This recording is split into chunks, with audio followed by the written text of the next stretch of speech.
Let's see and hear how she's getting on. Rachel, wonderful to see you again. We've missed you so much. We'll talk about the big issues. But first of all, people will want to know what brings you to Moscow. Have you run away and married a Cossack or what?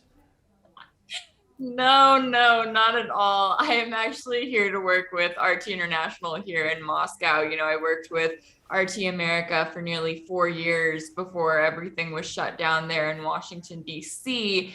And we're kind of in an interesting political climate. And I know you know a lot about this, where everyone wants to brand you Russia state affiliated media, whether you're working directly with RT or not. And so in my case, I had the opportunity that came up to come here and actually work with RT here in Moscow. And so I decided that that's something that I would pursue. And, I think that definitely I'm at a time in my life where I'm able to take an opportunity like this, but I also think that there's a lot of value to actually coming to a country like Russia, seeing how it is, seeing what it's like and what the people are like here, because you see the coverage in the media and you see so many talking heads that sit all across the US and they give their opinions on Russia, but they're not actually here seeing what it's like and seeing how the country is. And so I'm here to kind of give my take and also to come on a new adventure that luckily gets me out of Washington, D.C. Well, wrap up warm in the winter time, won't you? It's a cold winter in Moscow, but then it kind of is in DC also.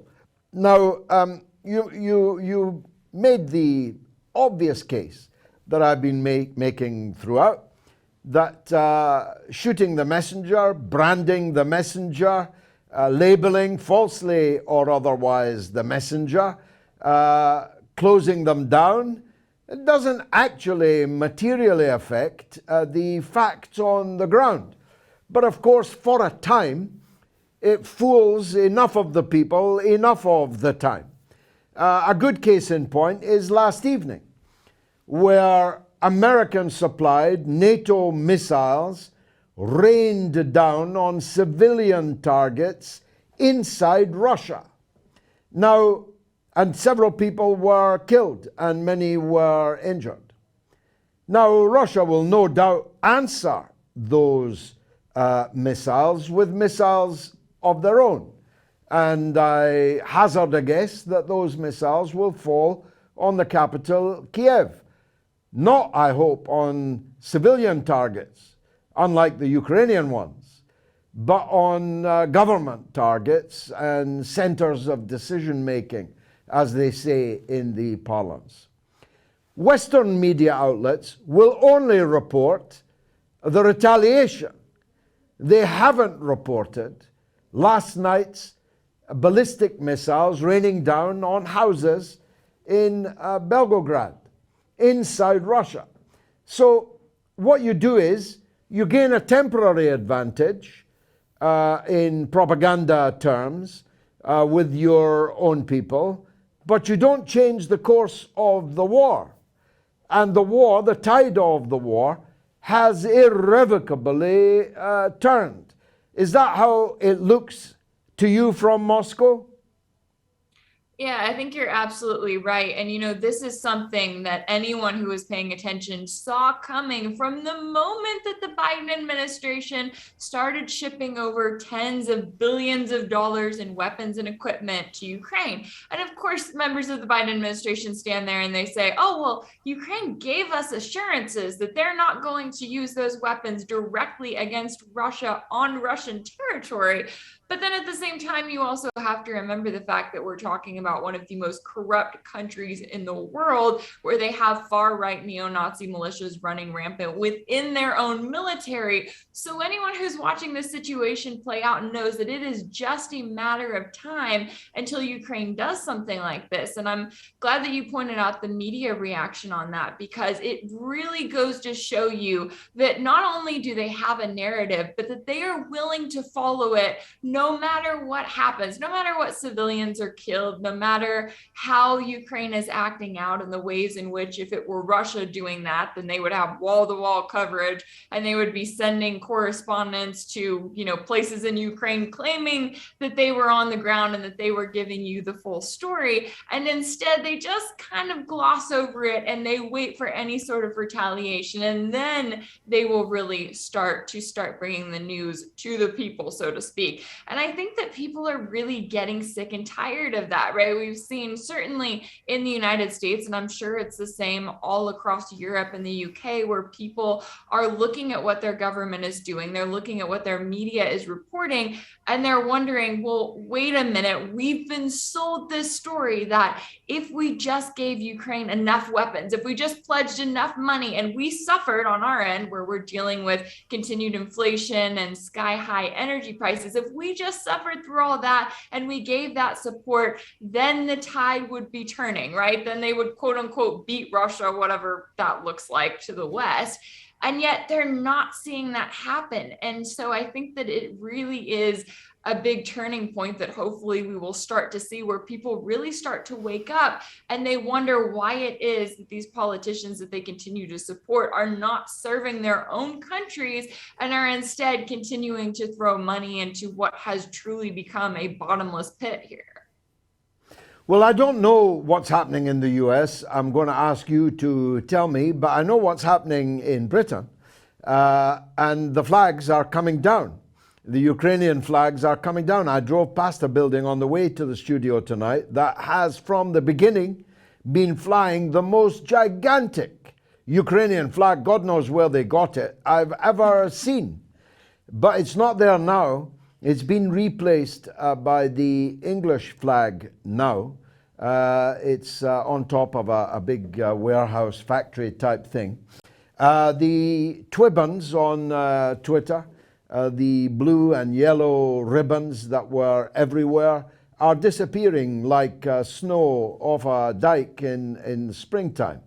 The number of people complaining about the necessary consequences of the government choices that we have made on the price of petrol and gas, shortage of foodstuffs.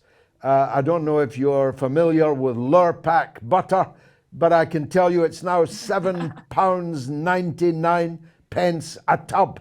I nearly dropped it when I looked at the price in the supermarket yesterday.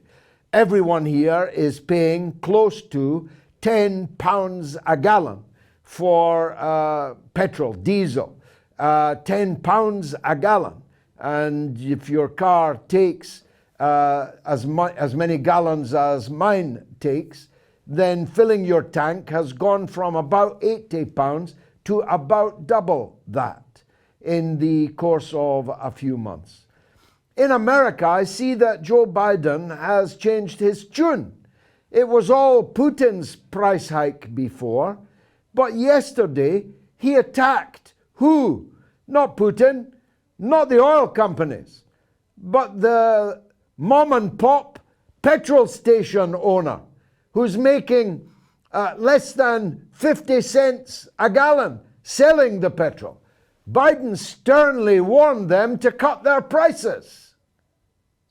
Yeah. I do not know who is advising Joe Biden at the moment, but it is kind of comical that you're right. He's spent months now calling it Putin's price hike. And then they kind of caught on to the fact that the American people weren't buying that they weren't going along with this narrative. And now he's getting on Twitter calling out the individual companies, telling them to cut their prices. And you know what's hilarious about this is that even Jeff Bezos got on Twitter and called out Biden and said that the man did not know what he's talking about. And I'm thinking, if Jeff Bezos, one of the most unpopular people in America, is getting on there and calling out Joe Biden, then that is not a good look, not at all. And so I do not know what he is doing with this strategy of his, or if there is a strategy at all, quite frankly.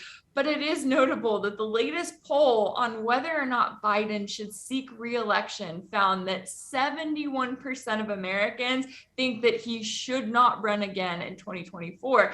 And that is a major thing right there, because you have to remember, we were told that this was the most popular presidential candidate of all time, of all history, only because he was going up against Donald Trump at the time. But that was the narrative that was sold. And just 2 years later, look how quickly it has all fallen apart when the overwhelming majority of Americans are standing there saying, surely, literally anyone could be better than this guy to run again and to handle things in this country. Because in the United States, and it is similar across Europe, where you have governments that have printed money left and right because they were dealing with historic lockdowns, and then they realized that they love those policies, so they continued them for 2 years. So we were already dealing with drastic inflation, and then all of a sudden they decide that they want to play around with World War III and pour tons of money into Ukraine. And so those problems only continue to worsen. So yes, for as long as the Biden administration is going to sit there and try to blame everyone else other than those that are directly responsible, well, the American people are finally waking up to it. Yes, 71% is a massive number. I'll let you in on a secret. He'll not be running anywhere. He'll not even be bicycling anywhere anymore. He might try to limp to the start line or on his Zimmer frame. I don't know if that's what you call them, the little carriage with wheels on the bottom. He might get to the starting line, but he might also be challenged in the primaries. Now, the perennial hopeful, Bernie Sanders, has already declared that he will not challenge Joe Biden in a primary election, and that he's supporting a second Biden term. So he's one of the 29% in America that want Biden to run again. Do you think if there is a primary, anyone of substance will come forward?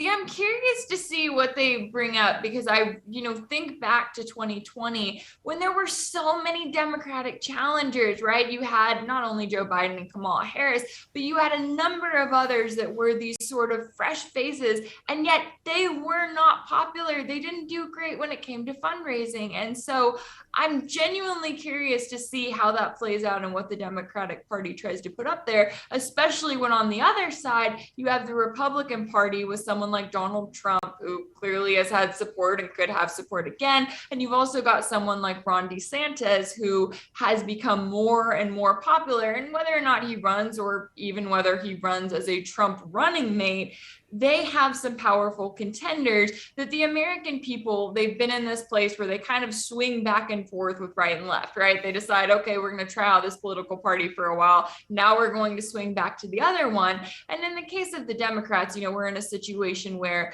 not only did they get the White House, they also have the House and Senate right now, and they have not delivered to the American people on their campaign promises. And that's the biggest thing, because typically when a president isn't able to do that, or a certain party in Congress isn't, they just blame the other party.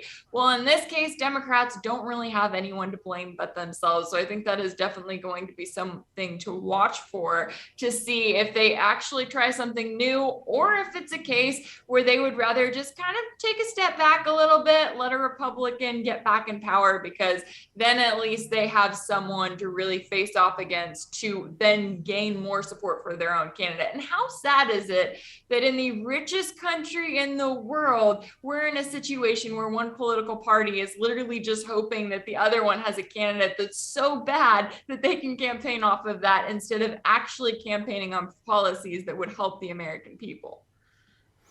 Well, I hope I'm not breaking any British laws by wishing you all the best in your new job, Rachel. Moscow is a wonderful city, a wonderful European city. It's the biggest city in Europe. Russia is the biggest European country.